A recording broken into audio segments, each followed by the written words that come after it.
आधी रात का वक्त, मूसलाधार बारिश और एक गरीब बूढ़ा बाप अपने मरते हुए बेटे के लिए डॉक्टर के सामने भीख मांग रहा है। लेकिन घमंडी डॉक्टर चड्ढा ने सिर्फ इसलिए मना कर दिया क्योंकि उसके गोल्फ खेलने का वक्त हो चुका था। बेटा तड़प तड़प कर दम तोड़ देता है।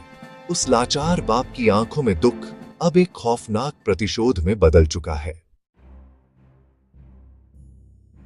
ठीक 7 साल बाद समय का पहिया घूमा और किस्मत ने एक खूनी खेल खेला। डॉक्टर चड्ढा के इकलौते जवान बेटे का जन्मदिन है। महल जैसे घर में जश्न चल रहा है। उस लड़के को जहरीले सांप पालने का पागलपन है।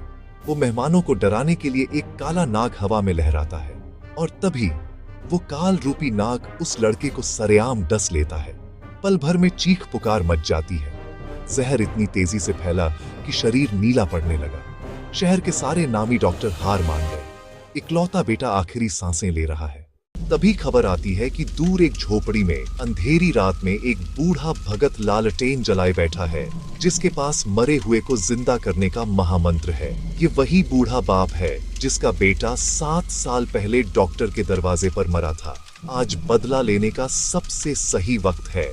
भगत का एक मन कहता है, तड़पने दो पापी को, उसे उसके कर्मों की सजा मिल गई। घड़ी की सुइयां भाग रही हैं, लेकिन एक सच्चे भारतीय की आत्मा जाग उठती है। वो बूढ़ा भगत लालटेन उठाता है और तूफान को चीरते हुए डॉक्टर के घर की तरफ दौड़ पड़ता है। वो मरते हुए लड़के के सिरहाने बैठता है। लालटेन की रोशनी में मंत्र गूंजते हैं और सांप का जहर धीरे धीरे शरीर से बाहर खींचने लगता है। चमत्कार हो गया, लड़का जिंदा हो जाता है। घमंडी डॉक्टर रोते हुए उस गरीब भगत के पैर पकड़ने के लिए झुकता है, लेकिन जैसे ही वो देखता है, वो बूढ़ा भगत बिना एक पैसा लिए अंधेरी और घनी धुंध में कहीं गायब हो चुका होता है। डॉक्टर आसमान की तरफ देखकर रोते हुए कहता है, मैं उस महान इंसान के पैरों की धूल भी नहीं हूं।